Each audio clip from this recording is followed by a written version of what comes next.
านนิธิบูรณ์หนุนนำผู้สรรสร้างสะอาดสว่างสงบเย็นเป็นสุขสันต์แบตเตอรี่เครื่องดีอยู่พร้อมสู้งานเชิญเถิดท่านสั่งสมบุญเป็นทุนร้อน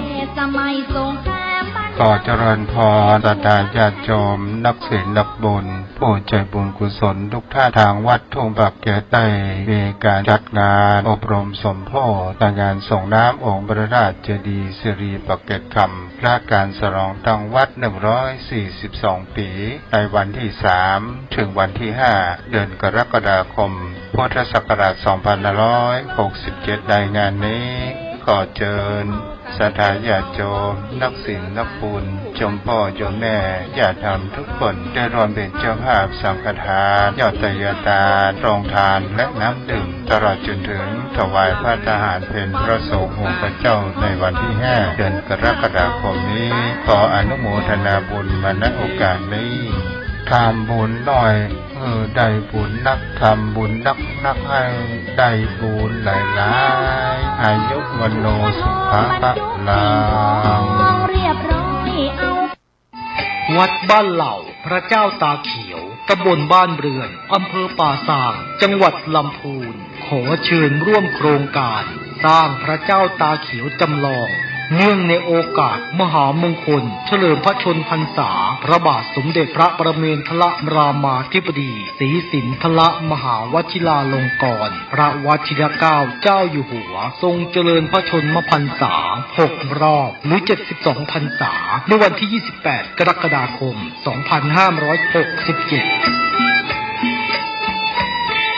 ในการนี้ทางวัดบ้านเหล่าพระเจ้าตาเขียวนำโดยผู้ช่วยศาสตราจารย์ด็อกเตอร์พระครูภาวนาโสภิตพระวิปัสสนาจารย์เจ้าอาวาสวัดบ้านเหล่าพระเจ้าตาเขียว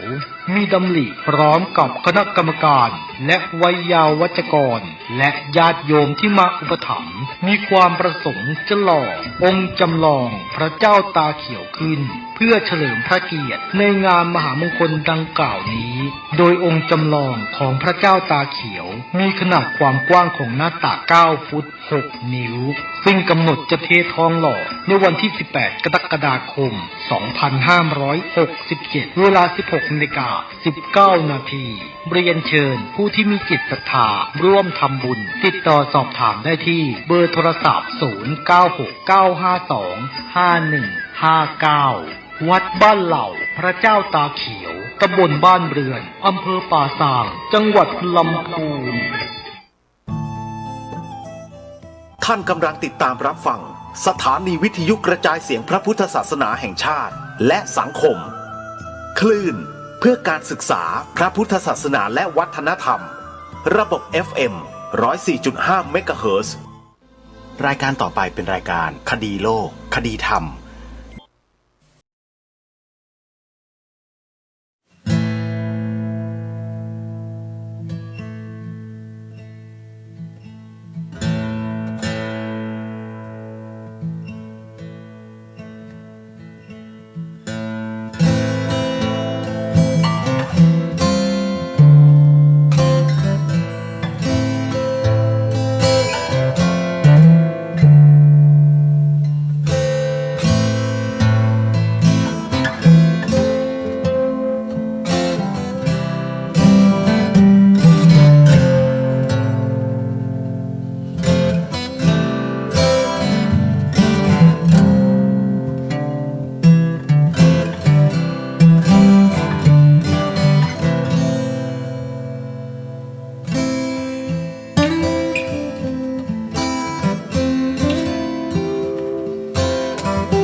กลับใจ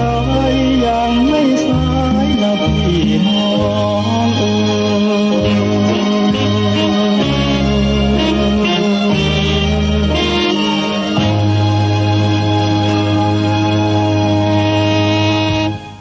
พุทธศาสนาเป็นศาสนาสำหรับชาติเราศาสนาในสมัยนี้เป็นของที่แยกจากชาติไม่ได้เป็นความจำเป็นที่เราทั้งหลายผู้เป็นไทยจะต้องมั่นคงอยู่ในศาสนาพระพุทธซึ่งเป็นศาสนาสำหรับชาติเราพระพุทธศาสนาก็ดีหรือศาสนาใดก็ดีที่ตั้งมั่นอยู่ได้ก็ด้วยความมั่นคงของผู้เลื่อมใสตั้งใจที่จะรักษาและข้าพเจ้าพูดทั้งนี้ก็เพื่อชักชวนท่านทั้งหลายอย่างเป็นเพื่อนไทยและเพื่อนพุทธศาสนิกชนด้วยกันทั้งนั้นเพื่อความมั่นคงแห่งพระพุทธศาสนาข้าพเจ้ารู้สึกว่าได้ทำหน้าที่สมควรแก่อุปถัมภ์พระพุทธศาสนาเราจะตั้งใจรักษาศาสนาของเราด้วยชีวิตและถ้าท่านตั้งใจจะช่วยข้าพเจ้าในกิจอันใหญ่นี้แล้วก็จะเป็นที่พอใจข้าพเจ้าเป็นอันมากเพราะฉะนั้นเป็นหน้าที่ของเราทั้งหลายที่จะช่วยกันบำรุงรักษาพระพุทธศาสนาอย่าให้เสื่อมสูญไปการที่จะบำรุงพระพุทธศาสนาเราต้องรู้สึกก่อนว่าหลักของพระพุทธศาสนาคืออะไรเราจะถือว่าเราเป็นไทยด้วยกันหมดเราจะต้องรักษาความเป็นไทยของเราให้ยั่งยืนเราจะต้องรักษาพระพุทธศาสนาให้ถาวรวัฒนาการอย่างที่เป็นมาแล้วหลายชั่วโคตรของเราทั้งหลายพระบรมราโชวาทของพระบาทสมเด็จพระมงกุฎเกล้าเจ้าอยู่หัวรัชกาลที่ 6พระบรมราโชวาทก็ดีพระราชนิพนธ์ก็ดีหรือพระบรมราชโองการ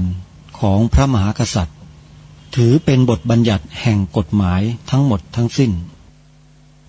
การบัญญัติให้พระพุทธศาสนาเป็นศาสนาประจำชาติไทยไว้ในรัฐธรรมนูญจึงเป็นสิ่งที่ถูกต้องทั้งกฎหมายและทางโบราณราชประเพณีการบัญญัติให้พระพุทธศาสนาเป็นศาสนาประจำชาติไทยไว้ในรัฐธรรมนูญย่อมเป็นหลักค้ำประกันให้กับประชาชนคนไทยว่าตนได้ปฏิบัติตามกฎหมายอย่างแท้จริงการบัญญัติให้พระพุทธศาสนาเป็นศาสนาประจำชาติไทยไว้ในรัฐธรรมนูญมิได้เป็นการลิดรอนสิทธิเสรีภาพของผู้ใดแต่เป็นการยืนยันความจริงตามกฎหมายและประวัติศาสตร์ชาติไทยการบัญญัติให้พระพุทธศาสนาเป็นศาสนาประจำชาติไทยไว้ในรัฐธรรมนูญจะทำให้พระพุทธศาสนาได้รับการอุปถัมภ์และคุ้มครองจากรัฐดุจเดียวกันกับที่องค์พระมหากษัตริย์ทรงกระทำมาการบัญญัติให้พระพุทธศาสนาเป็นศาสนาประจำชาติไทยไว้ในรัฐธรรมนูญจะป้องกันพระพุทธศาสนาไม่ให้ถูกลัทธินิกายนอกศาสนากระทำการใดๆได้ด้วยอุบายต่างๆนานาการบัญญัติให้พระพุทธศาสนาเป็นศาสนาประจำชาติไทยไว้ในรัฐธรรมนูญจะทำให้สังคมไทยมีแต่ความสุขร่มเย็นเป็นธรรมทั้งต่อคนศาสนาอื่นและคนสัญชาติอื่นได้อย่างแท้จริง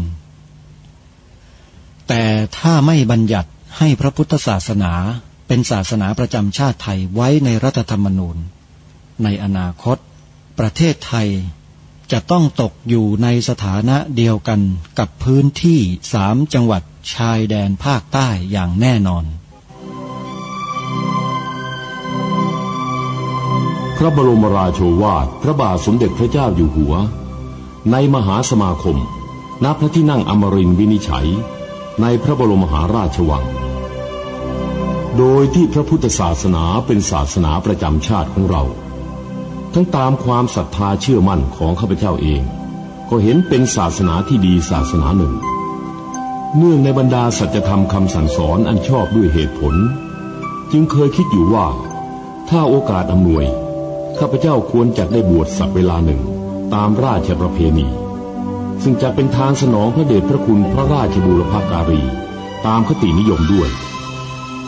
แต่นับตั้งแต่ข้าพเจ้าได้ครองราชย์สืบสันตติวงศ์ต่อจากสมเด็จพระเชษฐาธิราชก็ล่วงมากว่า10 ปีแล้วเห็นว่าน่าจะถึงเวลาที่ควรจะทำตามความตั้งใจไว้นั้นแล้วประการหนึ่งอันหนึ่งการที่องค์สมเด็จพระสังฆราชหายประชวรมาได้ในคราวประชวรครั้งหลังนี้ก่อให้เกิดความปีติยินดีแก่ข้าพเจ้ายิ่งนักได้มาคำนึงว่าถ้าในการอุปสมบทของข้าพเจ้า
ท่านก็สามารถติดตามรับฟังรายการนี้ได้เป็นประจำทุกวัน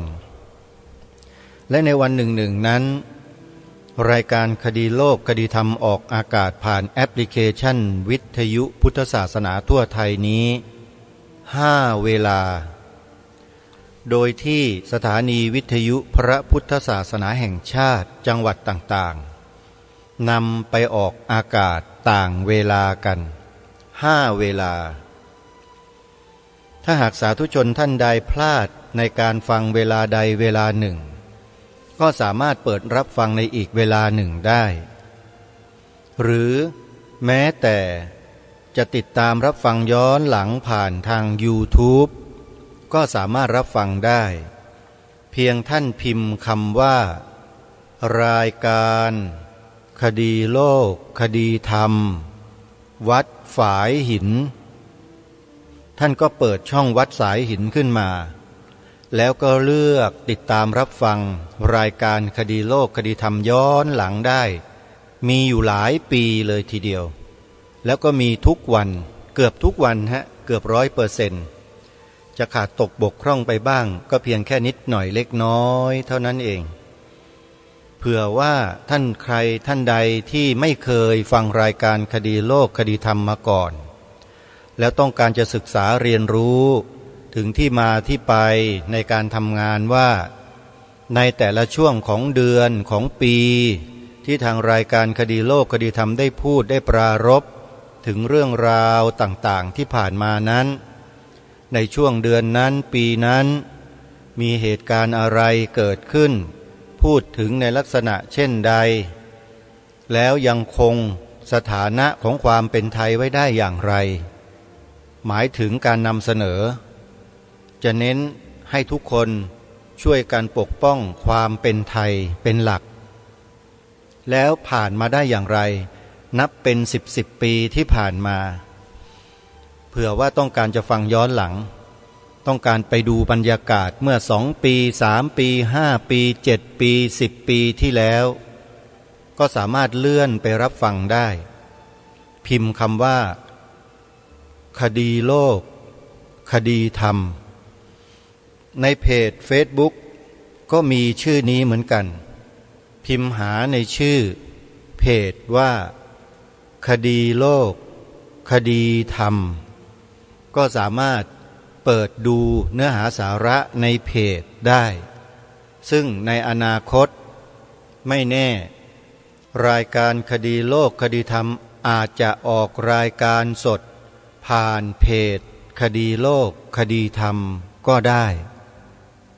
นี่คือช่องทางที่ได้เตรียมไว้สร้างไว้ในอนาคตหรือแม้แต่เพจของสวนป่าสามัคคีธรรมก็ได้เตรียมไว้สร้างไว้เช่นเดียวกันรวมถึงเพจของรายการตระเวนคนตระเวนธรรมก็ได้เปิดไว้เช่นกันและเพจของสภาพุทธบริษัทภาคประชาสังคมจิตอาสาก็ได้เปิดไว้เช่นเดียวกันพูดง่ายๆว่า Facebook หรือเพจเนี่ยมีถึง4เพจแล้วก็1 Facebook ได้สร้างไว้แล้วทำไว้แล้วก็ได้รับการอนุญาตจาก Facebook ให้ดำเนินการตามปกติไม่มีการตัดรอนใดๆทั้งสิ้นนี่คือช่องทางที่ได้เตรียมไว้ในอนาคตซึ่งต่อไปโลกของเราเนี่ยก็คงจะต้องมีการเปลี่ยนแปลงอะไรๆไปมากกว่าที่เราเห็นนี้เยอะมากท่านผู้ฟังชีวิตคนก็จะเริ่มเปลี่ยนแปลงไปในทิศทางต่างๆมากมายทีเดียวถ้าหากว่าในปัจจุบันนี้เราไม่ทำการศึกษาเรียนรู้ปรับปรุงพัฒนาแนวความคิดแนวการพูดหรือการกระทำอะไรหลายๆอย่างเพื่อรองรับสถานการณ์ในอนาคตไว้เนี่ยคนก็อาจจะตกอยู่ในห้วงของความทุกข์มากยิ่งขึ้นแล้วมันจะกลายเป็นปัญหาใหญ่ของโลกได้เพราะมนุษย์เราไม่ยอมรับความเปลี่ยนแปลงบางอย่างสำหรับรายการคดีโลกคดีธรรมนั้นเห็นการเปลี่ยนแปลงหลายกรณีแต่กรณีเหล่านั้น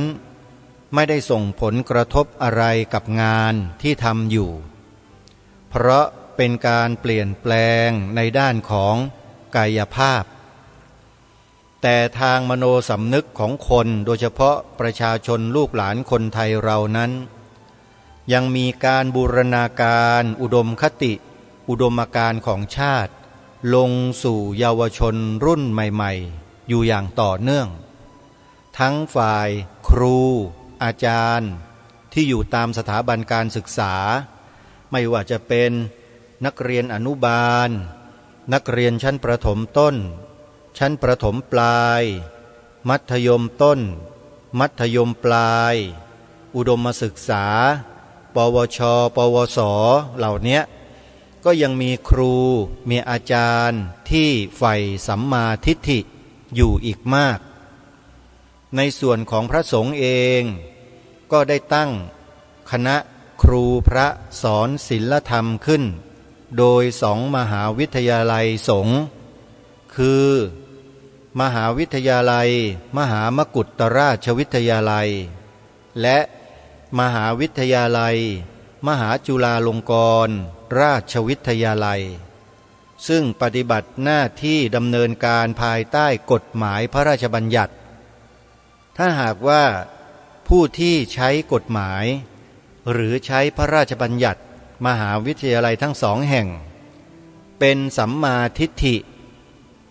ทาง2 มหาวิทยาลัย2 แห่งก็โชคดีไปแต่ถ้าเมื่อไหร่ผู้ที่ใช้กฎหมายบังคับใช้กฎหมาย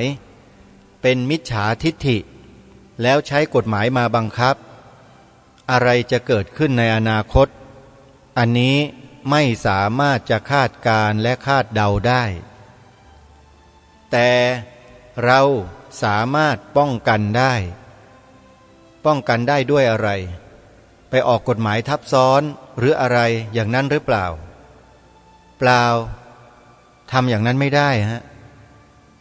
เมื่อทำอย่างนั้นไม่ได้แล้วจะให้ทำอย่างไรวิธีการที่เขาต่อสู้กันในโลกอันเชี่ยวกรากไปด้วยภัยแห่งการเมืองภัยแห่งสงครามภัยแห่งกระบวนการจิตวิทยาต่างๆเนี่ยเขาสร้างมโนสำนึกหรือจิตสำนึกหรืออุดมคติอุดมการณ์ให้กับคนในสังคมเขาเร่งสร้างอุดมการณ์ขึ้นมาก่อนเพื่อป้องกันระวังระวัยสิ่งที่จะแปลกปลอมสอดแทรกเข้ามาทำลายสังคมในอนาคตเพราะฉะนั้นในอดีตในสมัยอดีตเราจึงจะเห็นอยู่เสมอตั้งแต่ครั้งสมัยสมบูรณาญาสิทธิราชมาแล้วว่าผู้นำราชอาณาจักรหรือผู้นำประเทศของบ้านเมืองเรานั่นก็คือองค์พระมหากษัตริย์ทรงบูรณาการเอาหลักธรรมคำสอนในพระพุทธศาสนานี่แหละมาปลูกฝังจิตใจของลูกหลานเยาวชนคนไทยในประเทศมาอย่างต่อเนื่องยาวนานมากเรียกว่าตั้งแต่พระพุทธศาสนาเข้ามาปักหลักอยู่บนผืนแผ่นดินแถบนี้ตั้งแต่ครั้งสมัยยุคอาณาจักรที่ชื่อว่าสุวรรณภูมิซึ่งมีหลักฐานเป็นกระเบื้องจานบ้านคูบัวจังหวัดราชบุรีจารึกไว้เป็นลายลักษณ์อักษรชัดเจนมากแล้วก็มีผู้รู้ก็ได้รวบรวมเรียบเรียงจัดทำเป็นหนังสือให้เห็นถึงประวัติความเป็นมาของพระพุทธศาสนาบนผืนแผ่นดินผืนนี้อย่างโดดเด่นและชัดเจนมากและหนังสือเล่มนี้มีวางจำหน่ายอยู่ที่วัดโสมนัสวิหารญาติโยมผู้ฟังสาธุชนท่านใดสนใจจะเป็นเจ้าของสมบัติชิ้นสำคัญชิ้นนี้ซึ่งเป็นหนังสือประวัติความเป็นมาของพระพุทธศาสนาเมื่อ 2,300 กว่าปีที่ผ่านมาแล้วหนังสือเล่มนี้มีให้ท่านจับจอง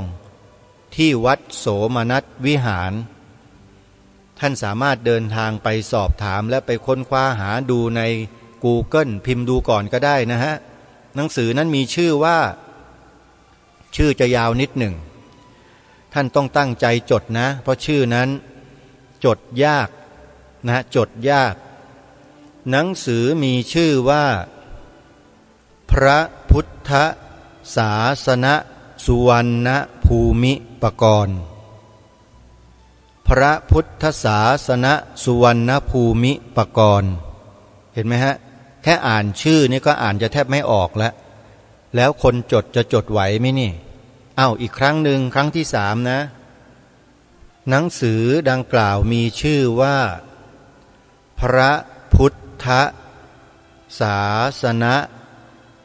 สุวรรณภูมิปกรณ์เมื่อท่านจดแล้วลองเสิร์ชหาใน Google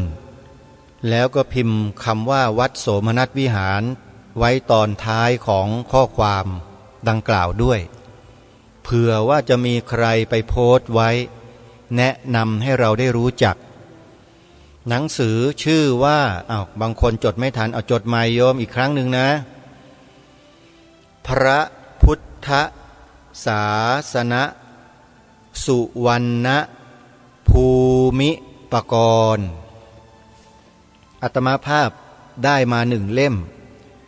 จากความเมตตาของพระเดชพระคุณท่านเจ้าคุณพระธรรมกิติเมธีอดีตกรรมการมหาเถระสมาคมเป็นประธานศูนย์พิทักษ์พระพุทธศาสนาแห่งประเทศไทยรูปปัจจุบันแล้วท่านก็เป็นผู้ช่วยเจ้าอาวาสวัดราชาธิวาสวิหารท่านเมตตาถวายมา1 เล่มอาตมาภาพเปิดดูแล้วขนลุกขนพองเห็นรูปภาพกระเบื้องจานตั้งแต่สมัยบ้านคูบัวเมื่อ 2,000 กว่าปีแล้วตื่นเต้นมากโยมใครที่รักเรื่องราวในประวัติศาสตร์จะมีความภาคภูมิใจกับหนังสือเล่มนี้มากขอบอกกับท่านสาธุชนผู้ฟังขอกราบค รูบาอาจารย์พระเถรานุเถระทุกรูปนะครับว่าควรมีหนังสือเล่มนี้ไว้เป็นสมบัติเพื่อไว้สอนไว้ถ่ายทอดให้ลูกหลานเยาวชนคนรุ่นใหม่ให้เขาได้รู้จักความเป็นมาของผืนแผ่นดินนี้ชนเผ่าของเขาตั้งแต่ในยุคสุวรรณภูมินี้ว่าได้สัมผัสกับหลักธรรมคำสอนของพระสัมมาสัมพุทธเจ้าไว้อย่างไรสืบสารรักษาต่อยอดกันมาอย่างไรเพราะฉะนั้นที่กล่าวเมื่อสักครู่นี้พูดถึงเรื่องของหลักการของความเป็นไทยที่ได้รับการสืบสารรักษาต่อยอดมาโดยบรรพชนไทยไม่ต้องไปอื่นไกลหรอกยุคกรุงรัตนโกสินทร์เราเนี่ยองค์พระประมุขของแผ่นดินไทยของเราพระองค์แรกแห่งราชวงศ์จักรีเมื่อทรงปราบดาพิเศษเสวยราชสมบัติเป็นพระมหากษัตริย์รัชกาลที่หนึ่งแห่งกรุงรัตนโกสินทร์พระองค์ท่านก็ทรงประกาศเป็นพระบรมราชโองการไว้มีความตอนหนึ่งว่าตั้งใจจักอุปถัมภกยกพระพุทธศาสนาจักป้องกันขอบขันธสีมารักษาประชาชนแลมนตรีนี่คือน้ำพระราชฤทัยแนวพระราชดำริขององค์พระประมุขของแผ่นดินแห่งกรุงรัตนโกสินทร์แล้วก็ทรงให้จัดทำเป็นกฎมนเทียนบานเกี่ยวกับเรื่องของพระพุทธศาสนานี้ไว้มาโดยตลอดจนถึงวันนี้ท่านผู้ฟังกฎมนเทียนบานนั้นคืออะไรฮะคือพระบรมวงศานุวงศ์พระองค์ใดก็แล้วแต่ที่จะขึ้นเสวยราชสมบัติเป็นรัชกาลต่อไปนั้นจะต้องทรงเป็นพุทธมามกะเท่านั้นเป็นไงมั่งท่านผู้ฟังฟังตรงนี้แล้วรู้สึกมีความแตกต่างอย่างไรกันบ้างไหมแต่ก็เชื่อนะว่ามีคนคิดต่างนะมีคนคิดต่างไม่เป็นไรท่านผู้ฟังการคิดต่างเป็นสิ่งที่ดีทำให้เราได้มองเห็นกระจกสองด้านที่ส่องเข้ามาให้เรารู้เราเห็นได้อย่างชัดเจนลักษณะท่าทางอาการคำพูดการแสดงออกของคนเราในสังคมเนี่ยนะมันบ่งบอกส่อให้เห็นความในใจของคนเราเนี่ยไม่ยากยิ่งถ้าใครได้เรียนรู้ศึกษาเรื่องของตำรับตำราคัมภีร์ในทางพระพุทธศาสนาในส่วนของพระอภิธรรมมัทธสังคหะอย่างละเอียดแล้วด้วยเนี่ยยิ่งไม่ยากเลยในการมองคนฟังคนแล้ววิเคราะห์ได้เลยสมมุติว่ามีใครมาพูดมากล่าวมาบรรยายมาแสดงให้เราได้ยินเนี่ยพอเรานั่งฟังจับประเด็นต่างๆเห็นสีหน้าเห็นอาการประมวลแล้วพิจารณาลงสู่หลักของปฏิจจสมุปบาทหลักของปัจจัยาการหลักของมหาปัฏฐานหลักของสัมปโยคะในวิปโยคะในสังคหะในอะไรก็แล้วแต่ที่เราศึกษาเล่าเรียนมาเนี่ยวิเคราะห์ไม่เคยผิดพลาดเลยว่าคนคนนี้มีแนวความคิดที่อยู่ใต้ก้นบึ้งของจิตใจเขานั้นเป็นอย่างไรผู้ดำเนินรายการคดีโลกคดีธรรมคือกระผมและอาตมาภาพเนี่ยเป็นผู้ที่โชคดีฮะที่ชีวิตของการอุปสมบทมาตั้งแต่พรรษาแรกเนี่ยคลุกอยู่กับเรื่องของวิปัสสนาธุระกับคันธธุระในส่วนของพระอภิธรรมตั้งแต่พรรษาแรกมาเลยคือได้ปฏิบัติวิปัสสนาตามแนวสติปัฏฐานสี่คู่กับการศึกษาพระอภิธรรมมาด้วยและสำนักที่ได้ไปจำพรรษาแรกก็คือวัดพนมพนาวาสตำบลคลองขุดอำเภอบ้านโพจังหวัดฉะเชิงเซาหรือ8 ริ้วจริงๆแล้วอดีตหลวงพ่อเจ้าคณะจังหวัดวัดโสธรท่านไม่ให้เรียกว่าฉะเชิงเซาให้เรียกว่าจังหวัด8 ริ้วท่านต่อสู้มาตลอดชีวิตของท่านแล้วท่านก็จัดระเบียบของโรงเรียนวัดโสธรวรารามว่า วันหยุดของการเรียนต้องเป็นวันโกนกับวันพระเท่านั้นเสาร์อาทิตย์ไม่หยุดเพราะท่านไม่ต้องการเดินตามก้นฝรั่งไอ้ที่เรามาหยุดวันเสาร์วันอาทิตย์วันเสาร์วันอาทิตย์เนี่ยเราไปเดินตามพวกก้นฝรั่งมันจริงไม่จริงแล้วเราก็ถือหางฝรั่งกันอยู่จนถึงวันนี้ขออภัยนะสำหรับผู้ที่ถือหางฝรั่งอยู่อะไม่พอใจต้องขออภัยด้วยโยมเพราะว่ามันเป็นความจริงเมื่อพูดถึงอดีตเจ้าคณะจังหวัดฉะเชิงเทราหรือจังหวัด8ริ้วแล้วเนี่ยก็ต้องปรารภถึงเรื่องดังกล่าวนี้หน่อยเพราะท่านคือแบบอย่างที่ดีงามและถูกต้องบ้านเมืองไทยเราจัดระบบราชการในราชสำนักให้หยุดวันโกนกับวันพระมาโดยตลอดเพราะเราถือวันทางจันทรคติคือใช้ข้างขึ้นกับข้างแรมมาโดยตลอดและเวลาจัดงานวันเฉลิมพระชนมพรรษาหรือวันคล้ายวันเกิดเราก็จัดตรงตามความเป็นจริงโดยอาศัยข้างขึ้นกับข้างแรมทางจันทรคติแต่ทุกวันนี้จัดงานวันเกิดกันเนี่ยผิดวันกันหมดเลยทราบหรือไม่อันนี้ขอโอกาสให้ความรู้กับพี่น้องประชาชนคนไทยเราเสียเลยทุกวันนี้เราไปถือวันทางสุริยคติแบบฝรั่งแล้วเราก็ไปกำหนดวันเกิดของเราเป็นวันตามฝรั่งมันผิดนะฮะท่านผิดนะครับฉลองวันเกิดผิดวันกันมาเนี่ยทุกที่เลยจริงๆแล้วมันต้องกำหนดทางจันทรคติถึงจะถูกอย่างอาตมาภาพหรือกระผมเนี่ยเกิดวันขึ้น4 ค่ำเดือน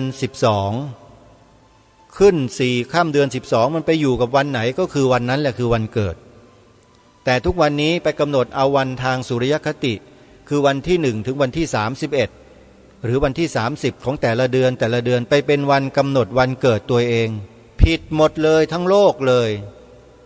ไม่ใช่วันเกิดฮะแล้วไปสวดมนต์นิมนต์พระมาสวดกันบอกวันคล้ายวันเกิดไม่ใช่ฮะปรากฏว่ามันอีก4 วันถึงจะถึงวันเกิดตัวเองไปทำบุญก่อนแล้วให้วันใครก็ไม่รู้อันนี้ไม่ใช่ความรู้สึกส่วนตัวนะครับเป็นความรู้โดยตรงเลยนะฮะท่านผู้รู้ทางโหราศาสตร์เนี่ยทราบดีในเรื่องเหล่านี้แล้วอย่าไปเที่ยวบิดเบือนความถูกต้องที่โบราณอาจารย์ท่านได้สร้างได้ทำไว้เชียวนะพวกหมอดูทั้งหลายอย่าเที่ยวไปเอาอกเอาใจบรรดาลูกค้าเพื่อจะหวังจะได้ลาภสักการะจากเงินจากทองของเขาแล้วก็ไปบอกว่าทำไปเถอะวันนี้แหละวันเกิดคุณถูกแล้วอย่างงู้นอย่างนี้อาตมาไม่ต้องการที่จะให้เกิดเหตุการณ์เช่นนี้ขึ้นจึงนำความจริงมาบอกกับทุกท่านว่าวันเกิดของแต่ละคนเนี่ยอย่าไปกำหนดที่วันทางสุริยคติมันผิดมาโดยตลอดเราต้องกำหนดวันทางจันทรคติจึงจะถูกต้องนะโยมอย่าลืมนะโยมบอกแล้วแจ้งแล้วนะรู้อะไรมาอะไรที่ถูกต้องก็จะบอกให้กับทุกท่านได้ทราบสมมติว่าโยมเกิดวันที่14 พฤษภาคมถูกกำหนดไว้ตั้งแต่วันแรกที่เราตกฟากที่เราคลอดออกมาเนี่ย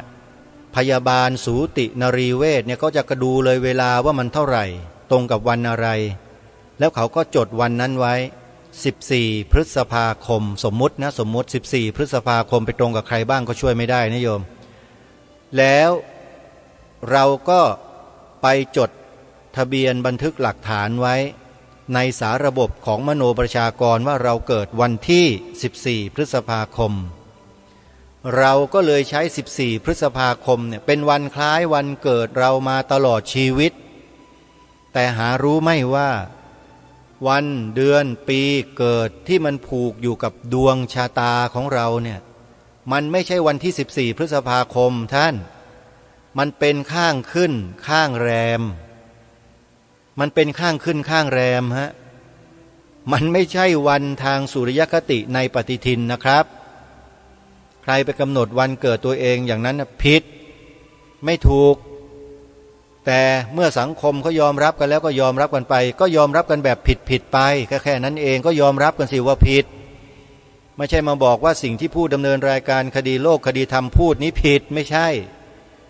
พูดถูกแต่คนเราไปถือผิดกันมานานไงมันก็เลยเป็นกระแสหลักคนก็เชื่อกันแบบนั้นมาโดยตลอดว่าวันนี้วันเกิดฉันมาถึงแล้วแฮปปี้เบิร์ธเดย์ทูยูไม่รู้ไปแฮปปี้เบิร์ธเดย์ให้กับวันเกิดใครก็ไม่รู้ไม่ใช่ของตัวเองสักหน่อยเห็นไหมฮะมันจึงเพี้ยนกันทุกวันนี้ไง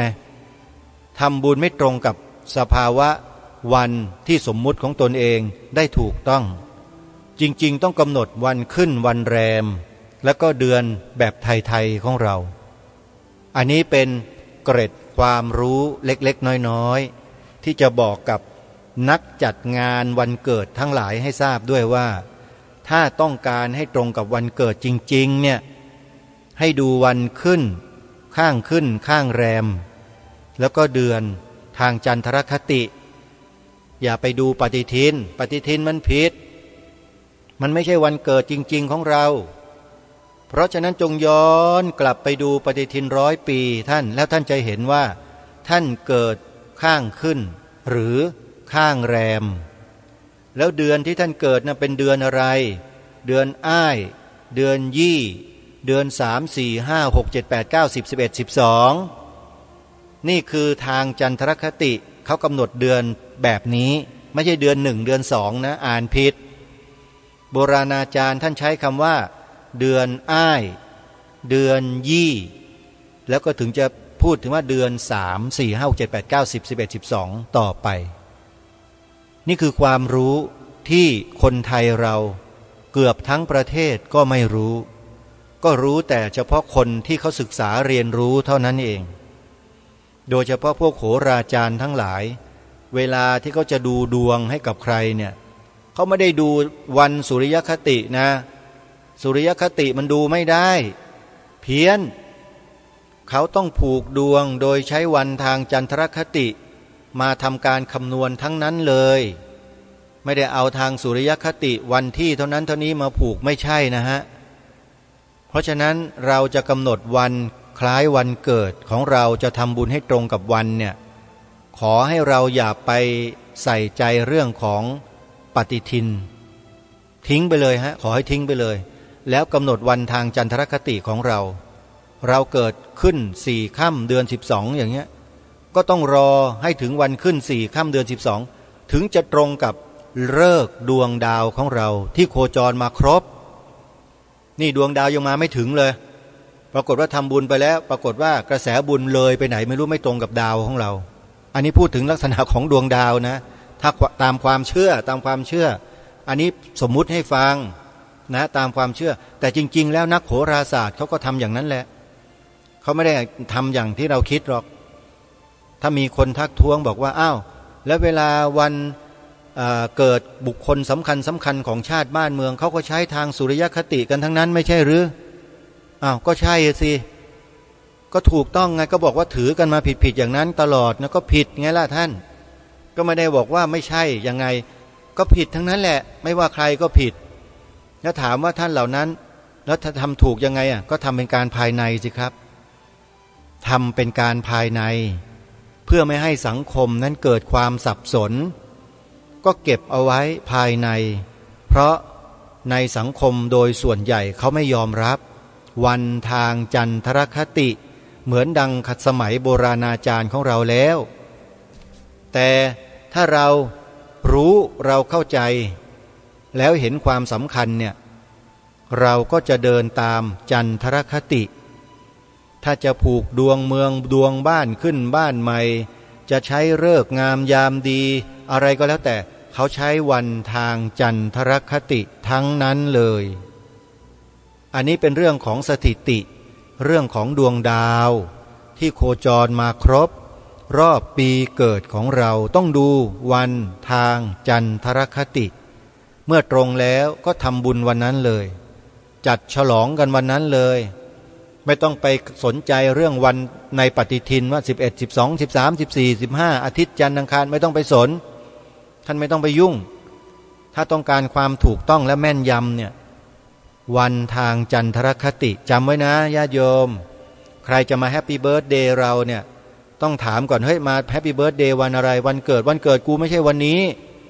วันเกิดกูอีก4 วันนู่นมึงไปดูปฏิทินใหม่ ข้างขึ้นข้างแรมนะไปดูซินี่แหละวันเกิดฉันก็ถือโอกาสเนี้ยค่อยๆบอกค่อยๆจ่ายความรู้เหล่านี้ให้กับบุคคลโดยทั่วๆไปเรื่อยๆมันอยู่ที่ตัวเรานะอันนี้ก็เป็นความเป็นไทยประการหนึ่งเหมือนกันเรื่องของการกำหนดวันเดือนปีเกิดทางจันทรคติเนี่ยเป็นแบบไทยๆเลยเนี่ยของไทยแท้เลยนะฮะเพราะฉะนั้นเรื่องเหล่านี้จะต้องทำการศึกษาต้องเรียนรู้กันท่านผู้ฟังทีนี้มาปรารภถึงกิจกรรมที่อาตมาภาพเองกับคณะนักศึกษานสช.รุ่น 16จะไปจัดค่ายเยาวชนกันอีกครั้งหนึ่งซึ่งเป็นครั้งสุดท้ายของปีนี้แล้วโดยครั้งสุดท้ายซึ่งเป็นครั้งที่3ของปีนี้จะไปจัดที่จังหวัดเชียงใหม่เมื่อกลางเดือนที่ผ่านมาคณะนักศึกษานสช.รุ่น 16ของเรานั้นก็ไปจัดกิจกรรมค่ายเยาวชนกันที่จังหวัดนครศรีธรรมราชและก็จังหวัดขอนแก่นจบลงด้วยดีทุกประการเสร็จสิ้นไปแล้ว2ค่ายค่ายที่3เป็นค่ายสุดท้ายที่นำมาประชาสัมพันธ์บอกกล่าวผ่านรายการคดีโลกคดีธรรมก็เพราะเห็นว่าการจัดอบรมค่ายเยาวชนในแต่ละจังหวัดที่เหล่าบรรดาอาตมาภาพที่เป็นเพื่อนนักศึกษาด้วยกันจัดขึ้นเนี่ยเรานำเด็กของจังหวัดนั้นๆแหละมาทำการจัดกระบวนการอบรมให้เขา3 วัน3 คืนแล้วเด็กเหล่านั้นจะมีทัศนคติใหม่ๆเกิดขึ้นจากกระบวนการจัดการอบรมทั้ง3 วันโดยมีเหล่าบรรดานักศึกษานสช.รุ่น 16ช่วยกันออกตังค์ทั้งหมดเลยในการจัดค่ายเยาวชนค่าอาคารค่าสถานที่ค่าอาหารค่าเสื้อผ้าอีปาถะต่างๆเนี่ยนักศึกษาเป็นคนออกทั้งหมดเพราะถือว่าเป็นกฎกติกาของสถาบันใครก็ตามที่มาเรียนหลักสูตรของสถาบันแล้วจะต้องจัดค่ายเยาวชนกันทุกคนต้องมีส่วนร่วมนั่นก็คือนักศึกษาหลักสูตรนักบริหารระดับสูงเพื่อการสร้างชาตินั่นเองอาตมาภาพก็เรียนจบหลักสูตรนี้แล้วและอยู่ในช่วงของการทำค่ายเยาวชน2 ปีไม่ใช่ปีเดียวนะฮะทำ2 ปีโยมและปีหน้าอีก1 ปีจะเป็นจังหวัดไหนอย่างไรนั้นเดี๋ยวดูกันนี่คือภารกิจที่ได้รับมอบหมายหากมีผู้ถามว่าสถาบันการสร้างชาติเนี่ยทำไมมันต้องมาสร้างชาติกันอีกหรืออย่างไรท่านอาจารย์แดนได้อธิบายไว้ในงานค่ายเยาวชนทุกครั้งกับผู้ปกครองกับนักเรียนที่มาเข้าค่ายกับคุณครูกับอาจารย์ที่สอนกับพระสงฆ์ที่มาร่วมเข้าค่ายในแต่ละครั้งว่าคำว่าสร้างชาติไม่ได้หมายความว่าจะเปลี่ยนแปลงชาติไม่ใช่แต่เรานำเอาความเป็นชาติของเรานี่แหละกลับฟื้นคืนมาและมาปลูกฝังให้เยาวชนเรามีสำนึกมีอุดมการณ์ในความเป็นชาติของเราอันนี้อาตมาภาพเองตอนแรกก็มีข้อสงสัยเหมือนกันว่าทำไมสถาบันนี้ต้องมาสร้างชาติใหม่หรือยังไงพอศึกษาเรียนรู้ทำความเข้าใจในระบบของการเรียนการสอนแล้วจึงร้องอ๋อเลยเปล่าไม่ได้เปลี่ยนประเทศไม่ได้เปลี่ยนวัฒนธรรมประเพณีใดๆทั้งสิ้นเขาไม่ยุ่งไม่เกี่ยวอะไรเลยแต่นำผู้คนที่มีอยู่แล้วในระบบสังคมในทุกภาคส่วน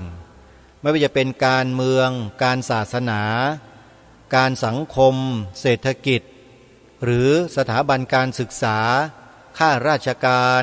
ตั้งแต่ระดับC9 ขึ้นไป C7 C8 C9 ระดับเป็นอธิบดีเหล่านี้เข้ามาหรือหัวหน้าหน่วยงานมาจัดระบบการศึกษาให้ความรู้ในเรื่องต่างๆที่คนไทยเราใช้คำว่าคนไทยเรานะ ทุกท่านทุกคนทุกระบบทุกหน่วยงานองค์กรทั้งภาครัฐเอกชนไม่เคยรู้มาก่อนทำให้ได้รับความรู้เหล่านั้นเพิ่มพูนมากยิ่งขึ้นผู้ที่เป็นเจ้าของสถาบันผู้ก่อตั้งสถาบันคือท่านศาสตราจารย์ดร.เกรียงศักดิ์เจริญวงศ์ศักดิ์เป็นนักศึกษาจากมหาวิทยาลัยฮาร์วาร์ดเคมบริดจ์ท่านจบจากมหาวิทยาลัยชั้นนำของโลกได้เกียรตินิยมอันดับหนึ่งเป็นคนไทยเพียงคนเดียวที่เรียนจบระดับปริญญาเอกในมหาวิทยาลัยชั้นนำของโลกฮาร์วาร์ดเพียงอายุแค่25 ปีอุดมการณ์ของท่านก็คือว่าตอนที่ท่านเรียนอยู่ในเมืองไทยเนี่ยแล้วไปจัดทำค่ายต่างจังหวัดเข้าค่ายจัดอะไรต่างๆเนี่ยนะก็ไปเห็นความแร้นแค้นความยากจนของผู้คนในสังคมต่างจังหวัดมากมายก็เกิดความรู้สึกสงสารเกิดความตั้งใจมีปณิธานขึ้นมาในใจว่าถ้าเรียนจบมาแล้วจะกลับมาพัฒนาประเทศชาติบ้านเมืองจะทำให้บ้านเมืองนั้นให้คนยากจนนั้นบรรเทาเบาบางลงท่านก็นึกว่าจะต้องมาเป็นครูเป็นอาจารย์สอนในมหาวิทยาลัยจะได้ปลูกฝังแนวความคิดเหล่านี้ให้ลูกศิษย์ที่จะออกไปพัฒนาชาติไปอยู่ในตำแหน่งต่างๆนั้นจะได้มาช่วยเหลือชาติบ้านเมืองปรากฏว่า20 กว่าปีที่ท่านกลับมาจากมหาวิทยาลัยเคมบริดจ์หลังจากจบแล้ว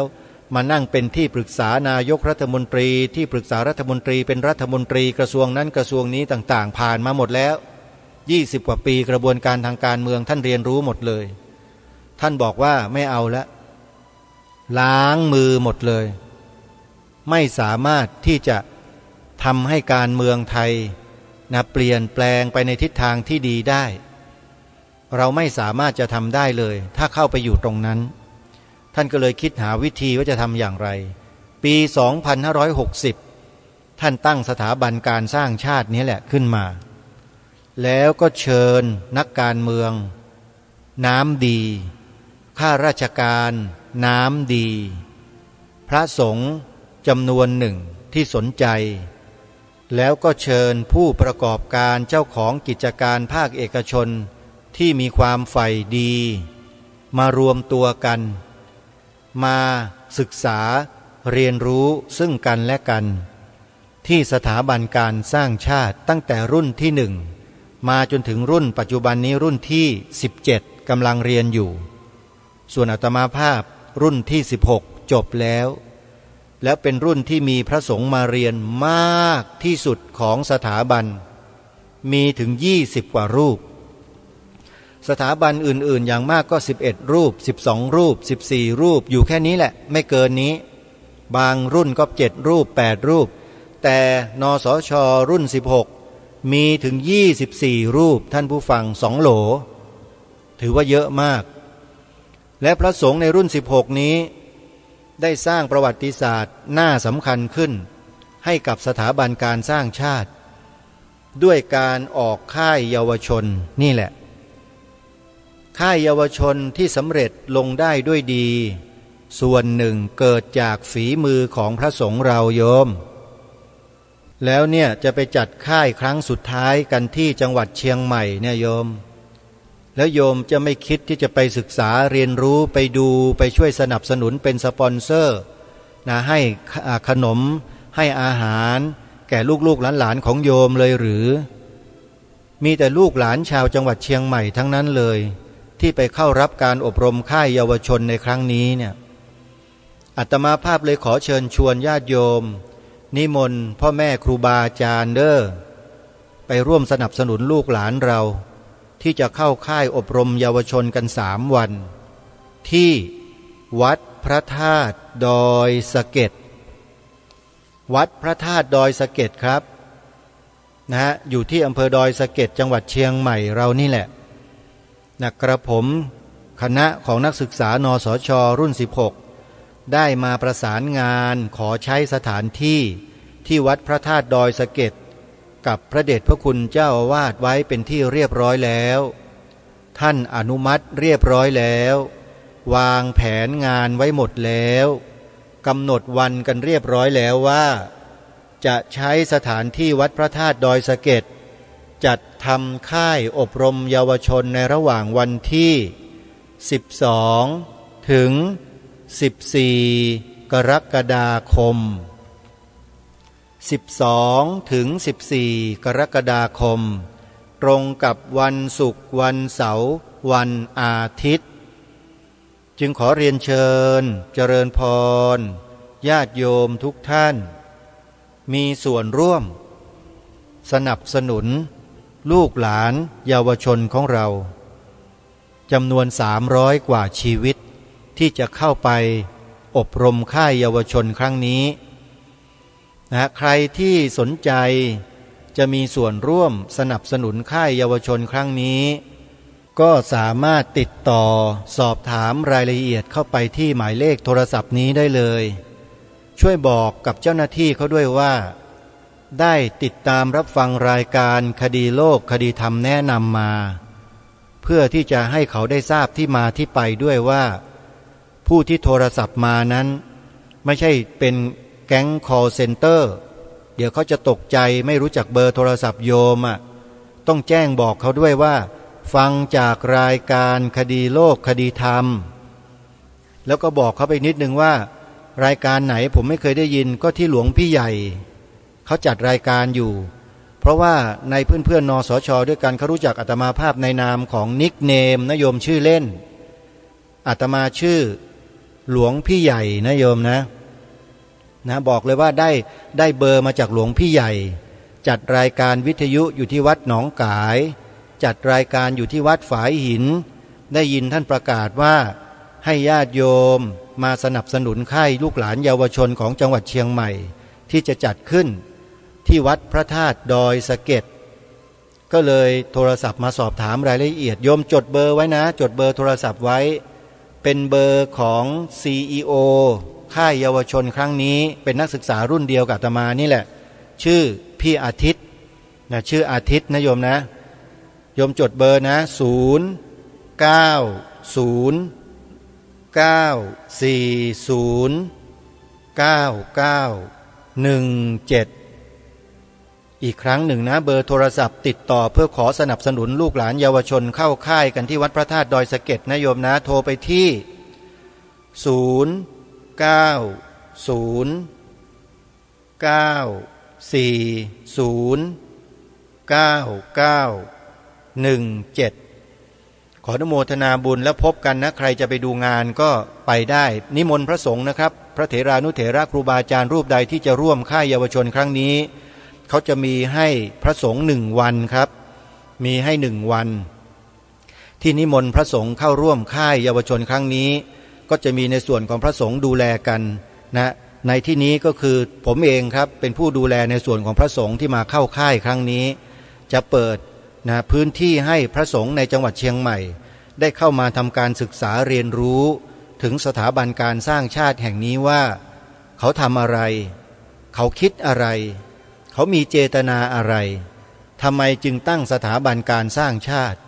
แล้วทำไมจึงต้องให้นักศึกษาที่เป็นฆราวาสญาติโยมที่เป็นพระสงฆ์เราเนี่ยมาจัดทำค่ายเยาวชนที่จังหวัดเชียงใหม่ข้อสงสัยเหล่านี้จะหายไปจากท่านถ้าท่านมาร่วมค่ายเยาวชนครั้งนี้อย่าลืมนะครับติดต่อที่พี่อาทิตย์ได้เลยนะครับที่หมายเลขโทรศัพท์